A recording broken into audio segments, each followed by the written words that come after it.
To Dr. Richard Lumsden, former professor of biology at Tulane University and Medical School, and the former dean of the graduate school, evolution was science, whereas creation was merely religion, and he taught as much to his students.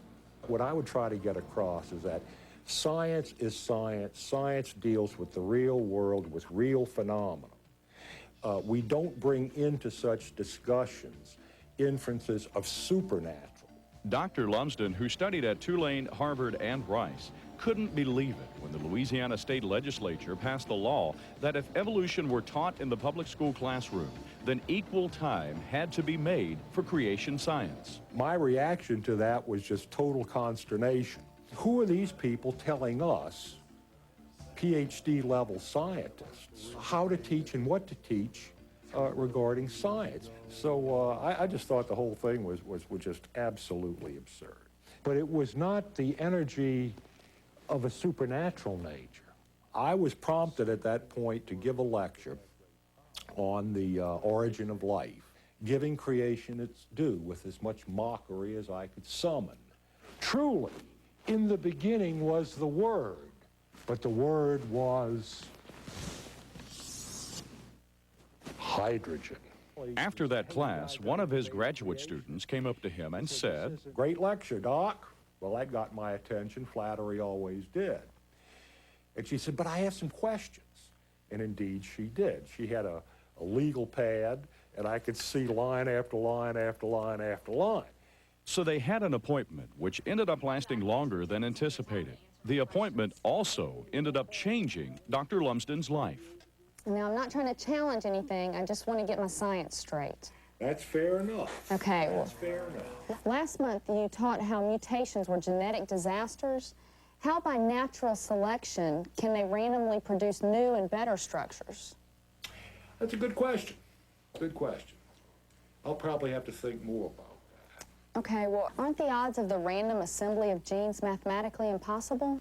You've had your share of mathematics. Let's see if we can't figure that out. Not only were we talking about a mathematical impossibility, we were talking about a physical and chemical impossibility, which gave me pause.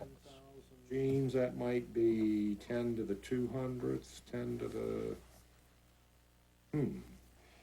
Those are pretty formidable odds, aren't they? Mm-hmm. But the fact remains is that we're here.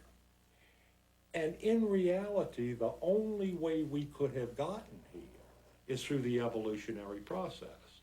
So the fact that we're here really proves evolution, doesn't it? And these are the events, molecular events, genetic events, that were mechanisms part and parcel of the evolutionary process.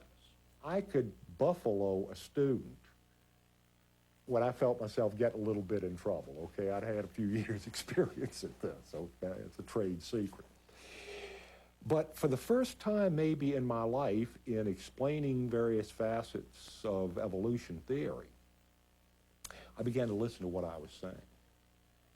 And what I was saying wasn't making very good scientific sense. Where exactly in the fossil record is the evidence for progressive evolution, the transitional forms between the major groups? You know, most of them, come to think of it, are fully formed kinds in their own right.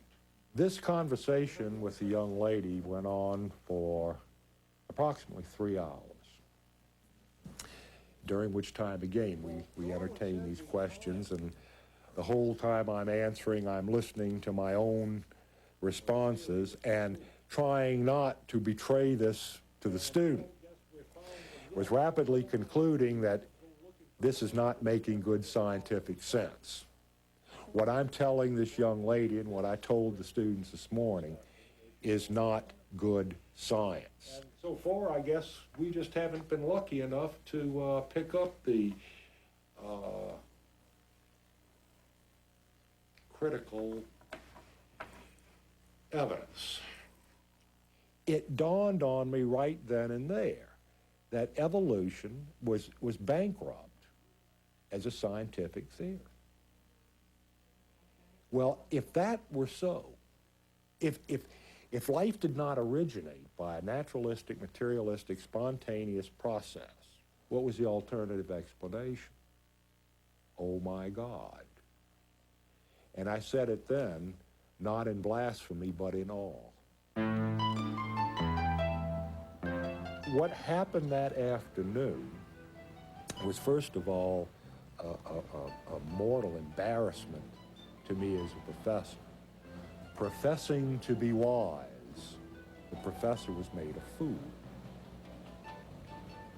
And then secondly, with the realization that, hey, God exists and God created, was that experience of fear. Now that's enough to turn a corner in anyone's life. After much study and soul-searching, Dr. Lumsden became a creationist first and then a Christian. One event led to the other, and the culmination was finding myself before saving altar, on my knees, at stiff-necked, broken, in obedience, asking Jesus to come into my life, to be my Lord and personal Savior. Today, Dr. Richard Lumsden, former evolutionary professor, is a committed creationist because of the scientific evidence. He has since openly debated evolutionists. He feels that in light of the great advances of science in the 20th century, evolution is no longer tenable. The evidence of science, the best in paleontology, the best in biochemistry, the best in genetics, and so on, is all compelling for creation. Creation theory does not rest on some purely metaphysical principles. It rests on the same science that evolution theory would rest on, except that the better explanation is creation, not naturalistic, materialistic, stochastic, or random evolutionary process.